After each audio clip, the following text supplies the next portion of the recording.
So all they need to do is set up some toilets, free toilets by the city, some public cubicles, maybe even a shower. It's possible to install. But now the city would rather get rid of them altogether. They're not disturbing anybody. You're going to see what's left. There's not much. Here they have, at least here, they appear to provide food or something here.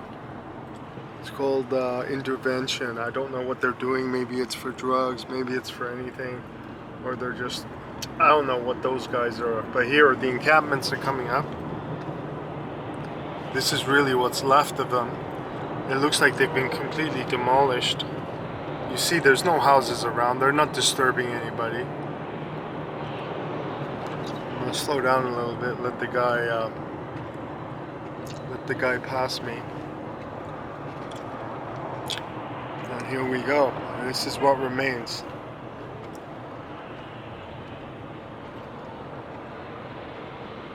It's pretty well completely demolished.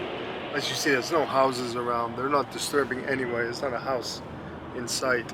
So one tent here. It's just a disaster. The city is merciless. They wouldn't even give them a toilet. They wouldn't even give them a fucking toilet to piss on. You know, and to shit on. They couldn't do that. It was just too much to ask, right? What type of society we live in when this is how we treat the weak members in such merciless ways. You know, my own mind spinning every night about what I'm gonna do. But things have to break down. Law and order have to break down. For that to happen, it would have, I don't see anything except nuclear war. Even COVID just put barely a dent into the system. Barely a fucking dent. Although now we're paying the cost for the COVID, and we're going to be paying that for years to come. We have to see. We need some sort of change has to come if we want a better place, if we want to live in a better society. And I'm sick of this one. This one has been around for 500 years. Technology has changed, but the fundamental philosophy of individualism, competition, greed, self-preservation, these things have not changed. They're as strong as ever, and with the media acting as mediators between the ruling classes, the small group of elites who own everything, control everything. Then we have the media, which are the stars, the sports stars, anyone to divert attention from their own misery. The movie stars, they act as this type of mediator to numb the masses and give them some sort of joy, some sort of relief from their regular workday world. But there's no escaping it. But anyway, the days are coming, man. The days of change. They can't be stopped forever, you know. That's one thing I'm sure of. It cannot be stopped forever. Change is a fact. And you know, and that's why I'm so into Nostradamus, and because that's what he talks about in his intro. It's all about change. All about the big events in history that introduced change. You know, even after 9/11, what was changed? We became more totalitarian, more fascist, more militaristic, more police surveillance. You know, that's what 9/11 done. So even when you strike your enemy, he becomes stronger. You have to strike him to kill him. If you strike him and injure him, you make him stronger. And that's what happened. Anyways, I'm ending my discussion, but as you see, the encampment was basically reduced to rubble. There was nothing really left. They could have given them a toilet. They were talking about worried about hygiene. Well, the city could have given them a toilet, you People don't necessarily want to go to those homeless shelters like the old brewery that are full of bed bugs, and there's not always room even inside of these shelters. People also don't want to be alone. They need companionship, and in these tents they have a little city. They have the right, to form a little community of their own. But no, the city has to intervene. They can't be tolerated. They're a threat to themselves. They're a threat to Montreal. I'm really sick of this place. I'm so sick of it. It's unreal. And I strike where I can, when I can, but I know the fascist police we live in, the Gestapo, they will crucify you for anything, any type of opposition. But I have to fight on. I have to fight in my way. But fighting has to involve surviving. If you're dead, there's no point, right? So you have to fight wisely. You can't fight, and if you're in jail, you're useless. You've been fucking castrated. So you have to fight in a way where they can't catch you. That's very difficult these days, because they're ready to nail you for anything they can get you. Like, anything can be a crime. Anyhow, I have to change my complete view of the world I live in. I never had thought about it. I used drugs for so many years, so I wouldn't have to think about the world that I live in. But now the drugs have worn off. I've been here now clean quite a long time. Now it's been almost 4 years completely clean from cocaine and weed. Barely touched that in that period of time. But yeah, so the struggle is real. The only thing, I read I listened to a song. It's called Ideas Are Opiates, which is very interesting. I like what that means. Ideas are opiates. So for us who are struggling and in pain and suffering every day in this society, and I'm trying different painkillers from my doctor. They work to help me sleep, but they don't cure my waking pain or my nightmares. So ideas are opiates. That's what I can suggest for those out there who are really suffering. They have to develop their intellectual faculties, which inside are either dormant or they have been perverted by the system. You have to somehow restore them, wake up, woke. You have to wake up. You can't live in slumber all your life. You can't. And what you see when you wake up is something horrible. But you have to look at it. It's like looking at a terrible wound. Like when I saw that guy's hand chopped to pieces from a handsaw. It's like that. You're looking at that every day. That's what our society looks at. What is the reflex? The reflex is to look away. You don't want to look. You want to look at something beautiful. But there's nothing left that's beautiful anymore, I see puppies, even George's little white puppy is very beautiful. You can look at him and it's a distraction. Only for so long can you escape. Only for so long and then you're back to reality. Tonight, last night, and last day, I was really sick the whole time. I was rolling in my bed. I don't know why. I don't know what it was, why I felt so bad. But it was this terrible weakness that came over me. And I really didn't want to do anything at all. I just wanted to be left alone. Because I'm thinking about what's going on with my dog. I'm thinking about my neighbor, what a rat he is. And I have to live next to this guy. And you know, and next time he's gonna ask to put fucking flowers on my fucking side of the terrace. Next time he asks for the flowers, I'm gonna tell him, do not plant flowers. That's it. I'm not gonna be really rude. I could say a lot worse to him, but you know, it's very likely he got Zach killed by saying what he did. You know, he was even suggesting to do these things, but he was the one who pointed everything out to the police.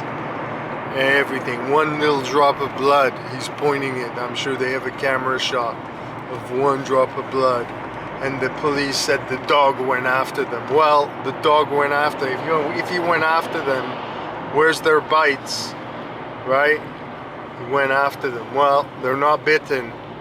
So, anyways, I have to fight on for Zach.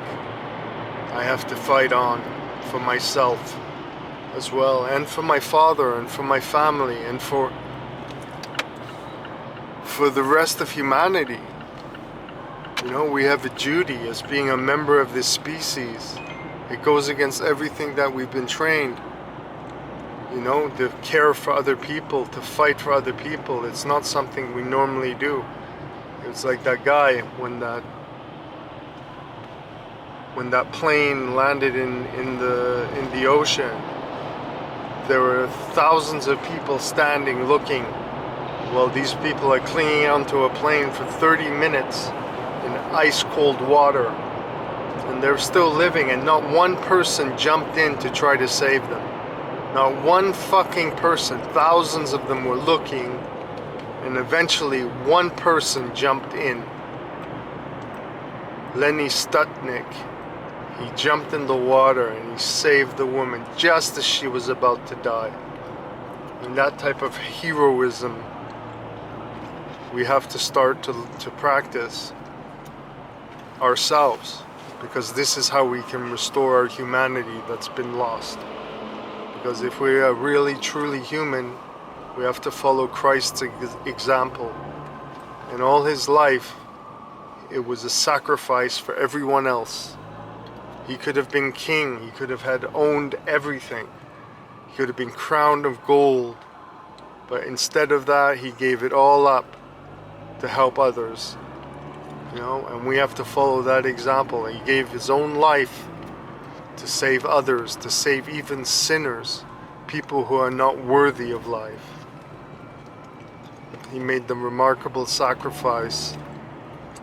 And we have to try to follow that example in our lives, to at least to the best of our ability. We have to work on breaking down selfishness. It's like a heavy rock around our necks that we carry around. And if we can break that selfishness down, we're going to feel lighter, we're going to feel better, we're going to feel that we're human again. And that's what I've lost. And that's when I see what I see at my 50 years on this planet. What is it? I lost my humanity at some point, and I now have to, hopefully at the last part of my life, I'm able to regain my humanity. But it's not going to come easy, and it's not going to come without a fight. And it's something that has to be done every day, practiced morning till night, how to be a real man, a real human, not to be just a selfish, egotistical. You know, if I had money, if I had billions of dollars, you know how many dog shelters I would open? I would open 30, 40, 50, 60 dog shelters. How many shelters has Elon Musk opened? He'd rather fly to Mars. How many dog shelters has he helped? Or that guy, even George sent me a picture of some guy with like the nicest sports cars. You know, I was just watching that video again today. I'm looking at him and I'm saying, okay, you got all these nice little toys, But did you even help anybody in your life? You know, I can, at least can say I don't have much, and I do give a little, and I don't give enough. But him, he's in a far worse situation. He's got a lot and gives very little. I don't know, maybe he gives a lot. But from what I see, the money that is being spent on these toys could go towards making a dog shelter. That would be my dream job, honestly, because I love dogs so much. What I would love to do is make a dog shelter for troubled dogs, like Zach. Dogs no one wants, no one will take because they've bitten somebody or bitten another dog. I would make a shelter just for these guys, you know?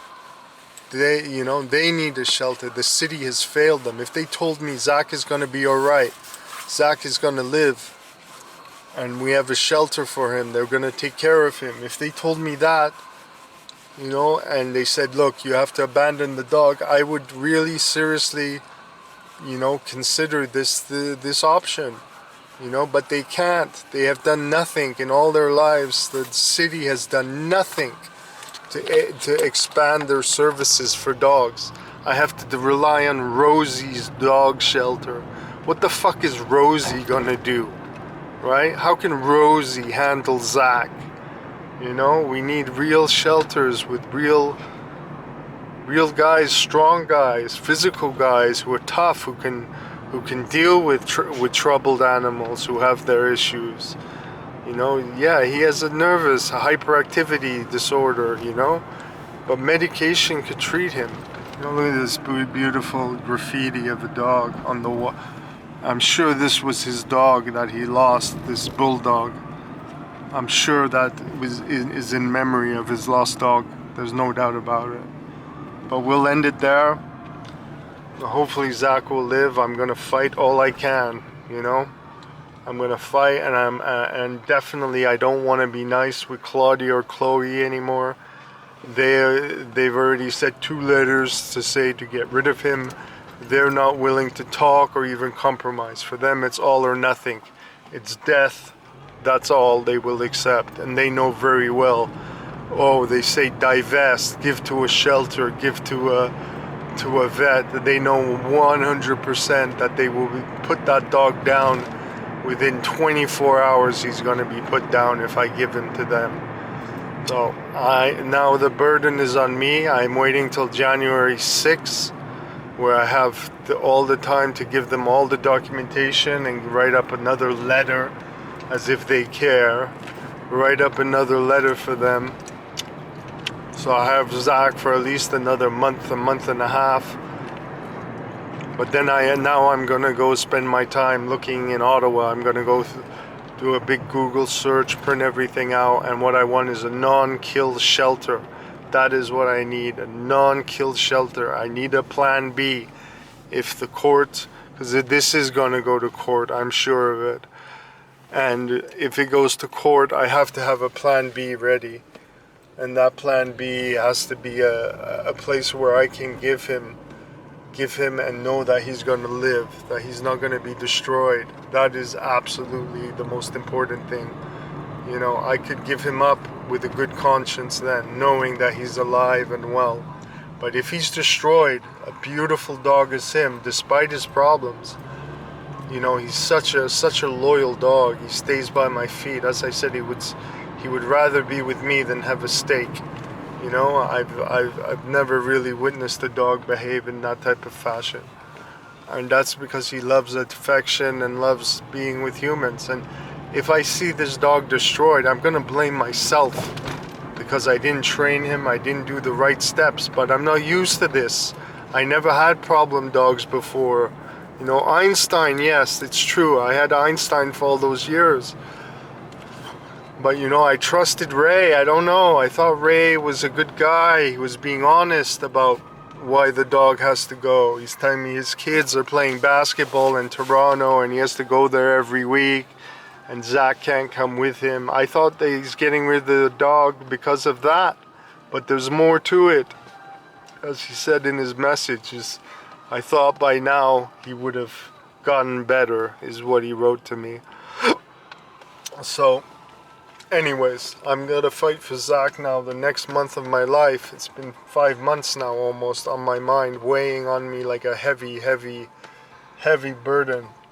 I have to spend the next month just looking for non-kill shelters. I'm gonna try even outside of Quebec, outside of Ontario. We'll try even some further provinces if necessary. I gotta find him a plan B. I can't just I can't let them do what happened to Chris, where they gave a forced euthanasia order and he handed the dog over to them. They didn't come to his house to get the dog. There was no one sent. He gave them the dog. Can you believe it? And he loved this dog. I hear it in his voice. He loved this dog like you cannot believe. He said this dog saved his life. He was choking. He had some throat issue. And if he didn't make it to the hospital on time, he would have died. And the dog noticed something was wrong, and he did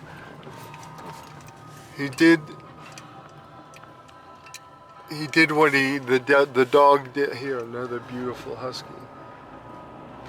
The dog alerted him to the medical emergency, and he went to the hospital, and the dog saved his life.